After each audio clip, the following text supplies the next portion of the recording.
gotta ask you some questions, man. You can't come on my show and we don't ask you anything, because I want to know a lot about you. Things I've never known before. Okay. Yeah. I'm gonna sit down here and get comfortable. Yeah. Boy, it sure feel good to be in Detroit. I'm telling you. Yes, sir. It is nice. Oh, the city looks great. Got all these good people here.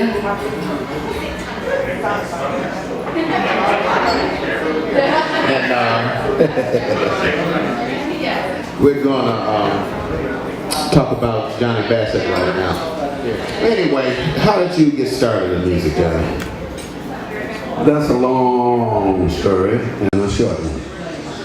I got started, Ralph, in music in the 9th grade. I needed another course in school, and I couldn't think of anything to take. And one of the teachers said, "Well, why don't you take music?" And I said, "Okay." She said, "Well, go to the music room and sign up, and that'll be your extra class that you need." I said, "Okay." And I went and signed up, and was in the music room looking through the instruments, and wow, couldn't, figure out what I wanted to do. Just be in class and just watch everybody else play. So I went over and picked up a clarinet and looked at that and said, "This look interesting. I think I'll try this." And I did. And I played clarinet and alto all the way through high school. Wow, you did a good job with it, man. I'm telling you. Now I want to ask you something. Who was your biggest influence in music? Well, it's hard to say, Ralph. There were so many people that I listened to when I decided to start playing guitar, because my next door neighbor was my biggest influence. His name was, we call him Mr. Tom, but his name was Tom Newsom. And he was my biggest influence because he would let me come over and sit in front of him and listen to him play practically every afternoon during the summer. We'd sit out on the porch and play, and we'd sit around and pat our feet and clap our hands to his music. And one day he said, "Why don't you hold this guitar for a while, go in the house?" Yeah. And I did. So you held and did a whole lot more with it, I see. I held the guitar, and man, it was a nice set of guitar. So. But it just felt right holding it. I was only 12 years old, but man, it felt good holding that guitar. And I strummed across it and liked what I heard, and I was hooked. Oh, okay. Now, this was where? Where were you born? I was born in Florida, but I was raised here in Detroit. Oh, you were raised here. Okay. Yeah, this happened in Detroit. I lived on the Lower West Side out in the 8 Mile District. Oh, okay. But I want to ask you, why did you pick the blues?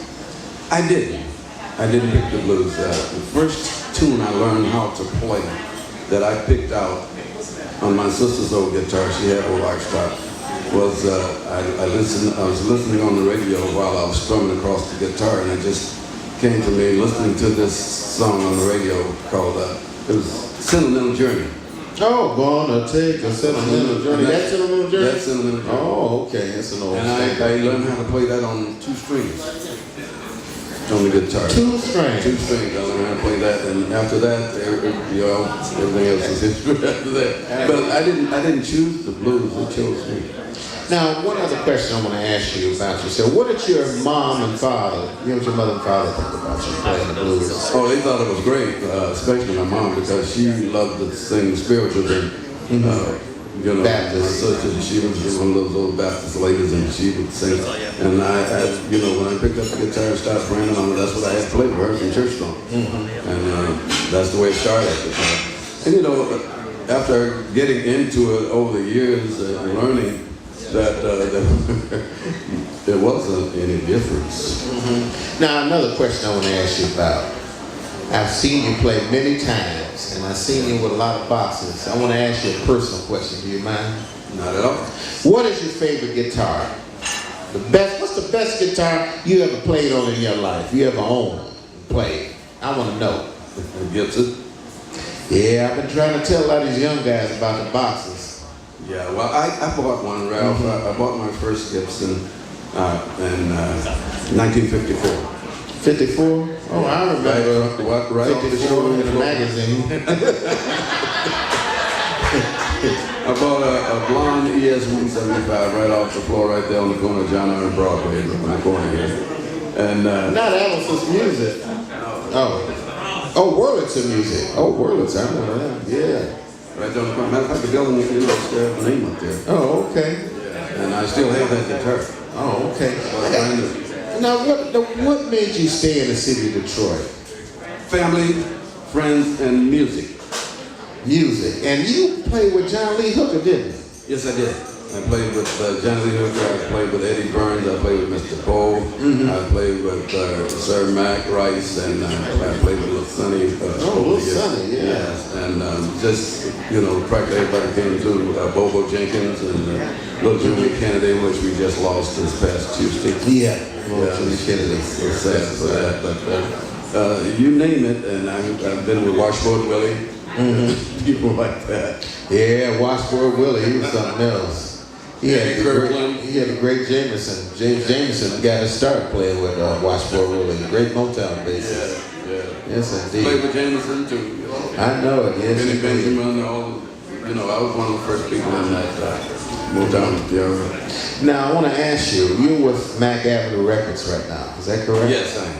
Okay. I was Slide Dog label, it's a subsidiary. Oh, okay, with Mac Avenue. All right. Because there seems to be a lot of Detroit artists and international artists that are signing with the Mac Avenue label and, you know, marketing their products around the globe. Yes. They won the award here for the Detroit Music Awards for the best local label. Oh, okay. Now, I want to ask you another question. Is it true that you won the W.C. Handy Award? Yeah. We're talking to Mike. Yeah, I won. Don't look at me. You won it, didn't you? Yes, I did. Explain about the W.C. Handy Award, because I never won one. I heard it was the top award in the world for the blues. Hell, tell me about it. It's a wonderful feeling to even get nominated for a WC Handy Award, which they've changed now to the, you know, something else. I don't even go into that, but that's a shame to get it from one thing to another, which it had such a great history and tradition. But yes, I did for the Cadillac Blues CD. My favorite tune, the Cadillac Blues. And what made you come up with a song about the Cadillac? Well, Bob Kodish, Chris Kodish is my keyboard player, knows that I drive a Cadillac and I like them, and I've been owning Cadillac since I was 14. And Bob put that song together and it just fit. And when we did it, it just came out right for me. You know, we changed a few things and made the groove right, and it was great. Yeah, well, I had 3 of them. I tell you, that's 78. I had, when I first met you, you had a Cadillac too, and I had a 78 DeVille. Yeah. The best car could go through a flood and keep on ticking. Oh yeah. I'm telling you, the engine would be flooded. The only thing going through the flood on the highway. Made in Detroit. That's right. Amen. The standard for the world. I'm not going to give them too big a plug, though. But. Yeah, they just did an interview with me about that. WDET did but you know, I had to tell them the truth. I'm not a lying man, so I told them about the Cadillac. You sure don't lie. They were interviewing me about the Cadillac as I was driving them, the young lady around, and I hope something becomes of that. Now, I got another question. Something gonna happen. Something gonna happen, I know it. I got one other question for you. Now, you were in the United States Army or Air Force? I was in the Army. I was drafted in 1958, yes. And you ran into this young guy, and this is one of one of the biggest things that happened to me in my life, and my dream come true. And you met the man. You met the great Jimi Hendrix. Jimmy James, yes. Yeah, Jimmy James. That's right. James Marshall Hendrix. Yeah. Well, tell me. He was a nice young kid back then. He was shy, wasn't he? He was very shy and very interested. And he said, we was at a jam session that they had there every Sunday. Guitar Shorty was running a jam session. And I used to go because there wasn't nothing happening in Seattle, but the jam sessions at coffee houses, wasn't no alcohol in the bars and all. And he used to come in every Sunday and just sit there and watch and look and listen until one day he brought his guitar in and says, I want to play some blues like you. I think you taught him well. Because I know one thing, a lot of people always try to debate me on the subject, but I learned this from when I had the pleasure of doing a Jimi Hendrix festival back in 1995. Yeah. And I worked with Mitch Mitchell, Buddy Miles, and Billy Cox was there too, his bassist. And one thing he told me, when Jimi Hendrix played the blues, he played it on the Gibson. Exactly. It's just something about that you got a box. Like, look at this. This is wood with an FO. Look at, don't it look good, ladies and gentlemen? He got a box. You know. I've never owned a solid body guitar and don't have any plans on getting one anytime soon. The sound is just not me. I know, it's just something about that sound of a guitar. And that's a Detroit thing. It's just something about the blues. Do we have time for one more?